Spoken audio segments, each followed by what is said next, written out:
Luc Baudin. Bonjour Ambre, merci de cette belle invitation et merci d'être là pour parler d'un sujet que j'affectionne. Eh ben, merci à toi. Je suis extrêmement touchée et honorée de te recevoir sur ma chaîne pour parler de ton magnifique livre, voilà, que je montre Hmm. à tout le monde. Ce manuel de soins énergétiques pour les animaux. J'ai pris énormément de plaisir à le lire. Tu as écrit énormément d'ouvrages déjà sur ce sujet, déjà. Alors, sans tous les nommer parce qu'on n'en finirait pas. Tu as écrit Développer vos talents subtils, harmoniser ses énergies, nettoyage et protection énergétique des lieux et des personnes, l'homme énergétique. Enfin, il y en a énormément sur ce sujet. Tu es vraiment le spécialiste en la matière.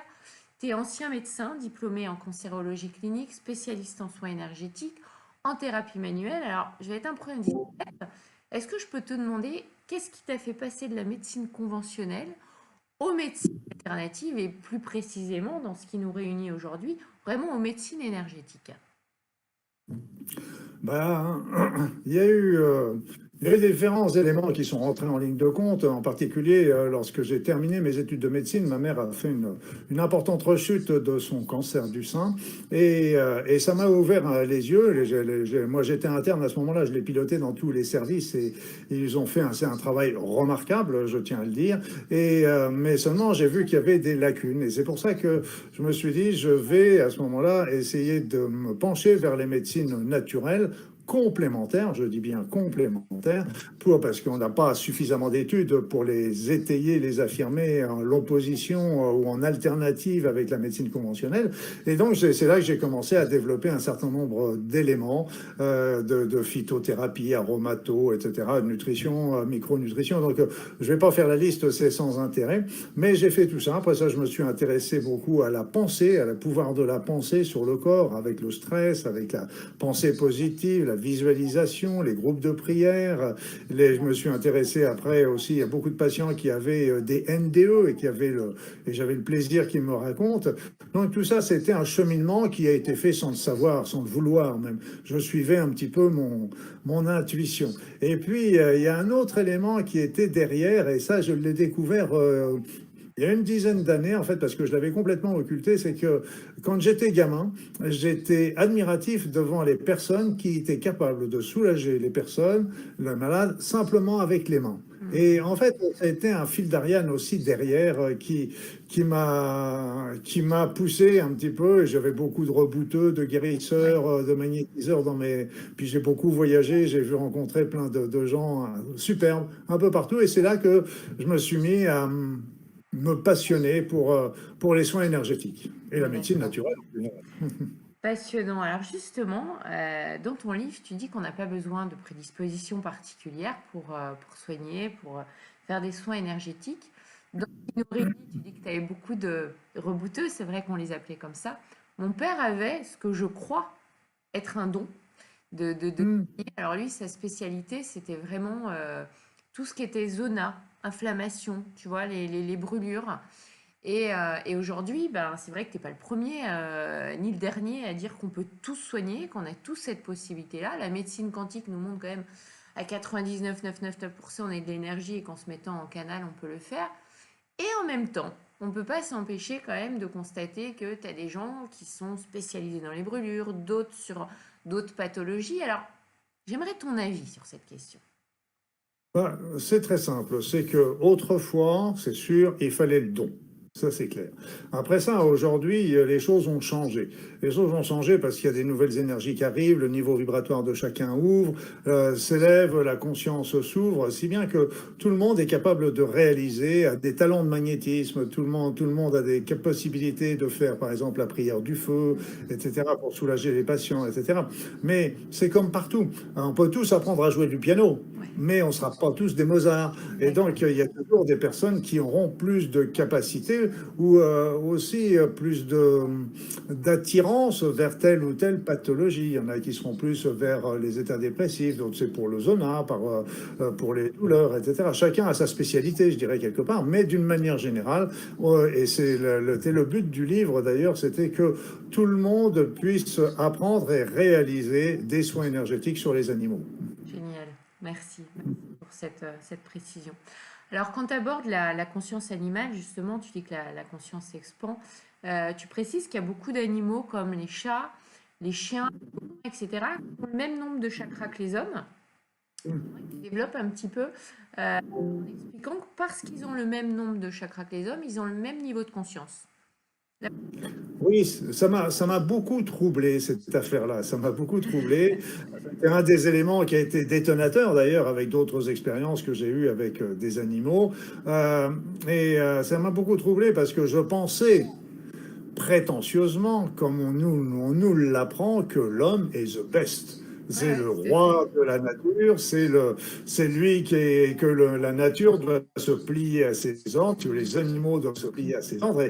Et en fait, quand j'ai commencé à regarder, étudier, parce qu'on m'a beaucoup poussé aussi vers les soins animaux, parce que c'était que moi j'étais dans les soins humains, on me disait oui mais tes soins, est-ce qu'ils peuvent être avec les animaux, etc. Donc j'ai commencé à me pencher un petit peu dans la littérature et je me suis aperçu qu'il y avait le même nombre de chakras sur les animaux. Alors on peut peut-être faire, j'ai pas regardé les chakras des vers de terre et des fourmis, mais quoique il serait peut-être intéressant que je m'y penche, un jour ce sera intéressant.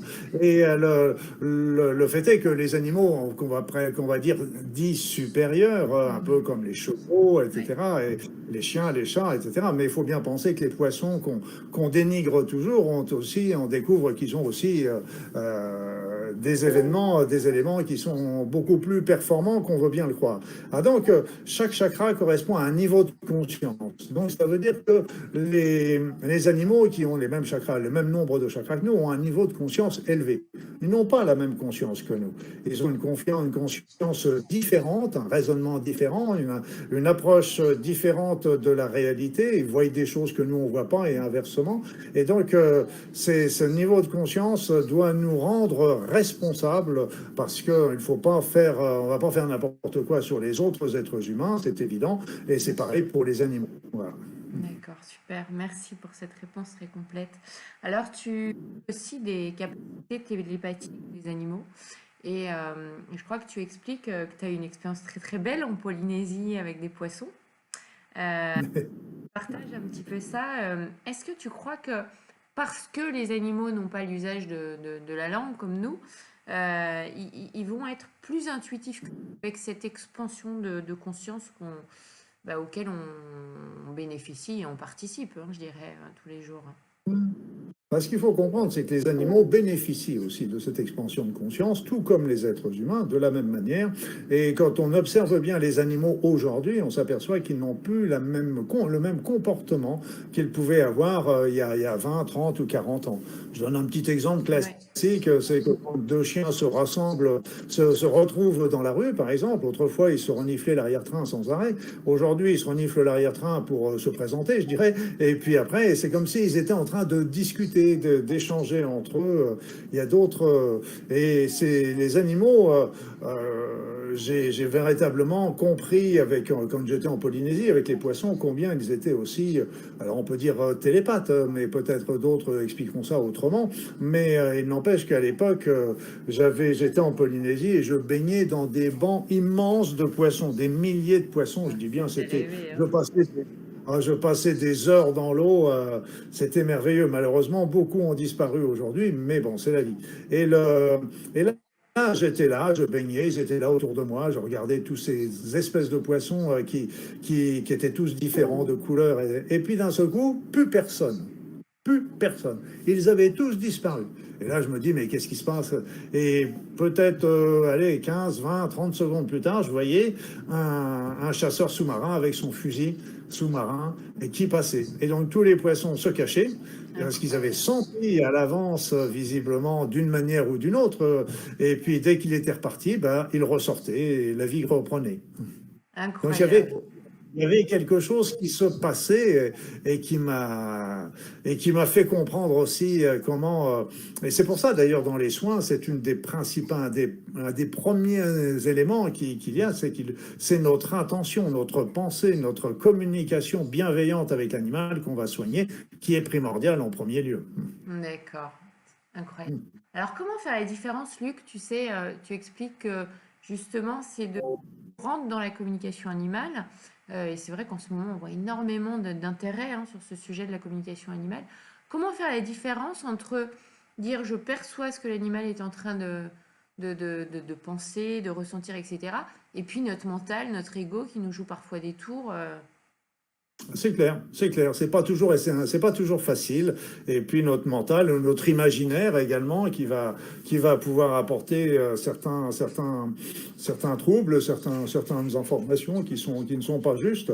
Et c'est vrai que dans la communication animale, il faut déjà quelque part se connecter malgré tout, hein, et puis faire le vide. Et à ce moment-là, accepter que tout ce qui va arriver comme impression, que ce soit une impression visuelle, que ce soit une image, que ce soit une sensation dans le corps, que ce soit une émotion souvent, eh bien à ce moment-là viendrait de l'animal. Et à ce moment-là, on peut commencer à faire un échange. On va le savoir très vite en posant. On ne peut pas. La communication animale ne passe pas par le verbe, par la parole. Il passe par la pensée, il passe par les images, il passe par et donc les intuitions, les ressentis. C'est comme ça que. Mais c'est vrai que c'est au départ, on se dit, allez, on a encore fumé la moquette. C'est pas mon chat qui me parle, c'est mon mental et c'est normal. Et c'est bien d'ailleurs. Il faut garder le cerveau gauche qui est le sens critique. Il faut toujours rester critique. Mais c'est vrai qu'au fur et à mesure, si on développe cette capacité, au fur et à mesure, ça devient, on finit par avoir des preuves, on finit par avoir confiance et puis ça se fait de plus en plus facilement. C'est vrai que moi, c'est pas ma spécialité, la communication avec les animaux. Je le fais, mais c'est pas ce que j'ai beaucoup plus de facilité à communiquer avec les végétaux, avec les arbres. Voilà, c'est comme ça. Okay. Chacun a sa Encore spécialité. Une fois, voilà, exactement, ça rejoint ce qu'on disait tout à l'heure avec les spécialités dans le magnétisme. Alors, il y a quelque chose que j'ai trouvé très logique, qui m'a amusé, auquel je m'étais jamais posé la question. Tu expliques que très souvent, quand un animal va mal, en réalité, c'est le maître qui va pas bien. Alors moi, en tant que praticienne psychocorporelle, ça m'arrive évidemment d'accompagner des mamans qui m'amènent, alors pas plus tard que la semaine dernière, des bébés ou des petits garçons, des petites filles, et qui me disent, voilà, il va pas bien, et je leur dis, bah, on va travailler sur vous, puis on va voir ce que ça raconte. Et finalement, bah, tu dis que c'est la même chose, que quand ça va pas chez un animal, c'est important dans la vie du maître, un élément qu'il faut changer. Est-ce que tu es Et oui. là-dessus? Et oui, oui, c'est vrai pour les enfants également. Il y a une telle fusion avec les parents et les mamans que quand il y a la maman qui va pas, qui est déprimée, qui est angoissée, ça va se transmettre d'une manière inconsciente et involontaire. Et pour les animaux, c'est pareil. J'ai vu très souvent que les animaux se retrouvaient avec un cancer, par exemple, alors que ça devait, que le choc, le problème d'origine provenait surtout du maître. Et c'est comme si que l'animal se chargeait. Et c'est pour ça que quand il y a des problèmes qui perdurent, chez les animaux de compagnie en particulier, je dis toujours au maître, regardez un petit peu vous, dans votre vie, et il serait peut-être intéressant de solutionner les problèmes que vous traversez pour ce qui aura des répercussions sur l'animal. Donc c'est pas le cas le plus fréquent, on est bien d'accord, mais faut y penser parce que nous sommes tellement fusionnels avec nos animaux de compagnie que je suis même impressionné par cette fusion qu'il peut y avoir parce elle est presque supérieure. Moi, je vois ça au travers des mails que je recevais. Là, maintenant,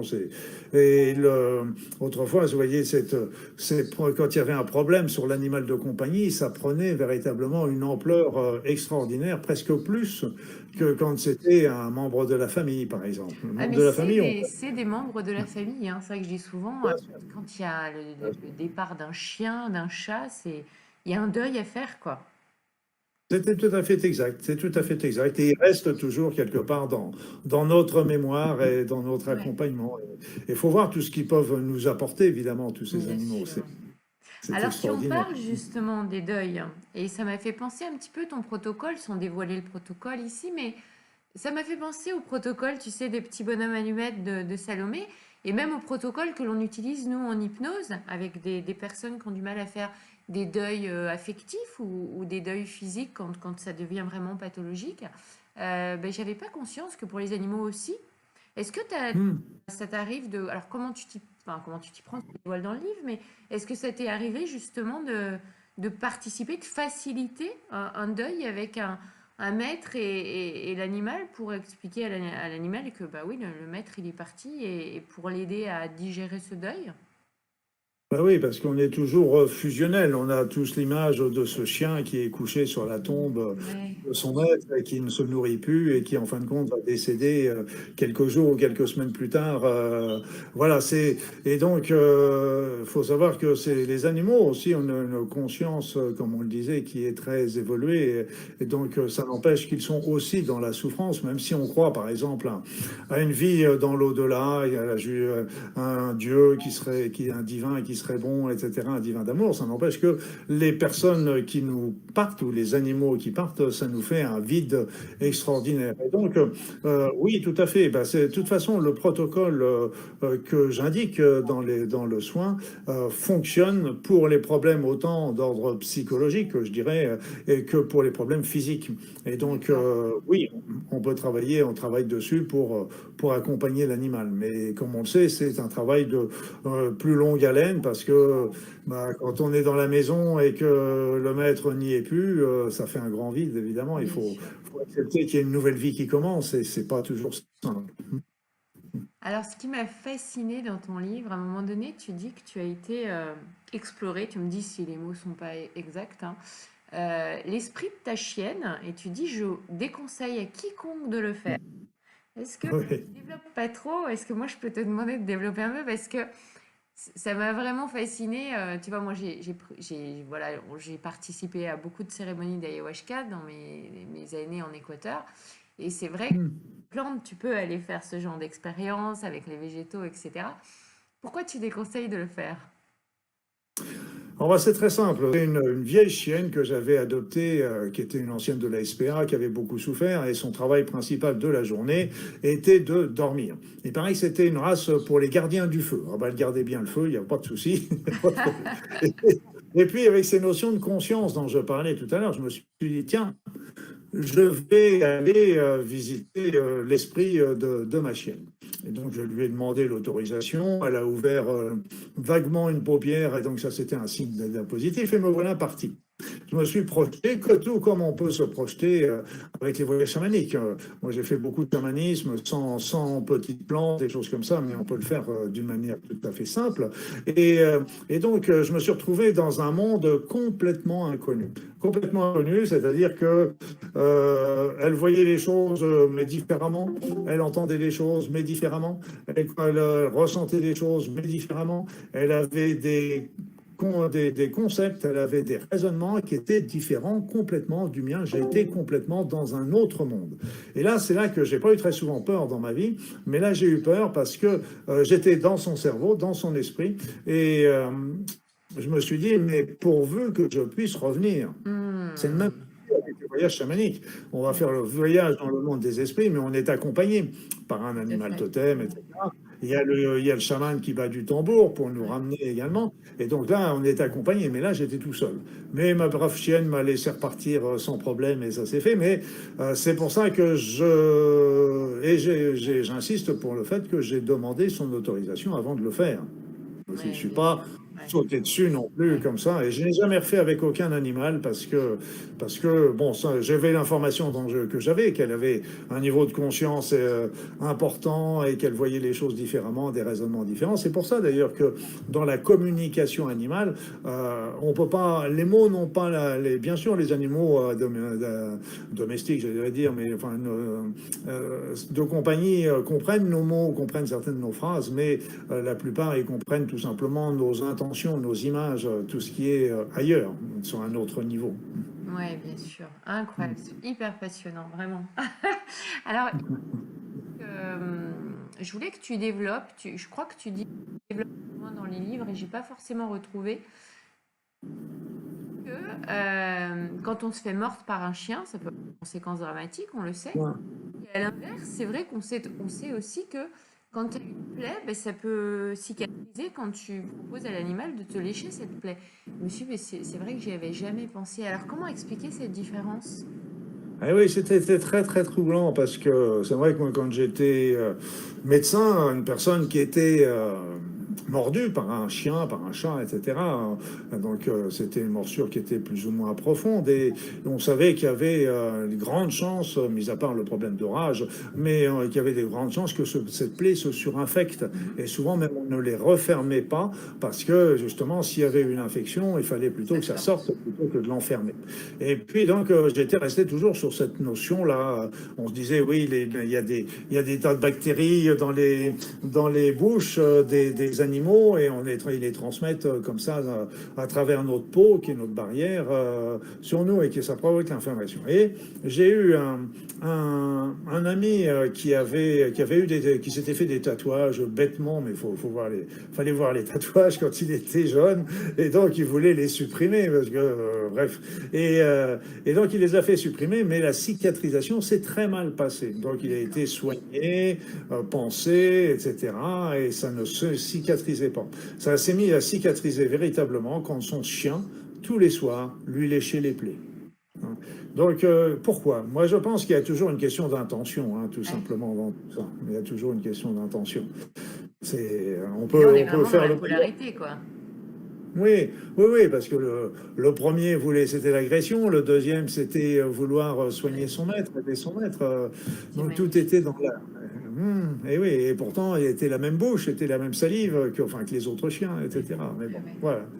Non, non, Incroyable. l'observation est très intéressante justement Ouais, quand tout à on fait. regarde un petit peu tous ces phénomènes. On se dit oui, c'est un peu comme les chevaux, hein. Moi, je suis toujours admiratif par ces chevaux qui sont si puissants et qui subissent les fers, le mort, la selle, le port de charge, et je veux dire, alors qu'ils auraient qu'un claquement de doigts à faire pour nous mettre à bas et donc c'est pour ça que cette conscience animale est très chargée d'altruisme et ça ils ont certainement moi je pense qu'ils ont une mission de vie également comme on peut l'avoir et d'accompagnement, d'aide aux êtres qui vont le recevoir et certainement à beaucoup plus autour de nous, hein.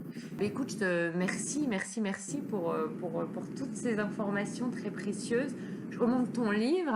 Avant qu'on se quitte, je voulais savoir un petit peu si tu avais beaucoup de demandes en termes de soins. Comment tu travailles aujourd'hui? Est-ce que tu fais beaucoup de soins énergétiques plutôt pour les hommes, les animaux? Est-ce que tu animes plus des conférences, des formations? Est-ce que tu es sur l'écriture? T'en es où dans tes actus? Bah déjà, je ne fais plus aucun soin. Aucun D'accord. soin, ni en tant qu'ancien, je suis un ancien médecin, je fais plus évidemment de consultation médicale, je fais pas de soins énergétiques non plus. Par contre, mon idée, c'est un peu comme au travers de ce livre, c'est de transmettre.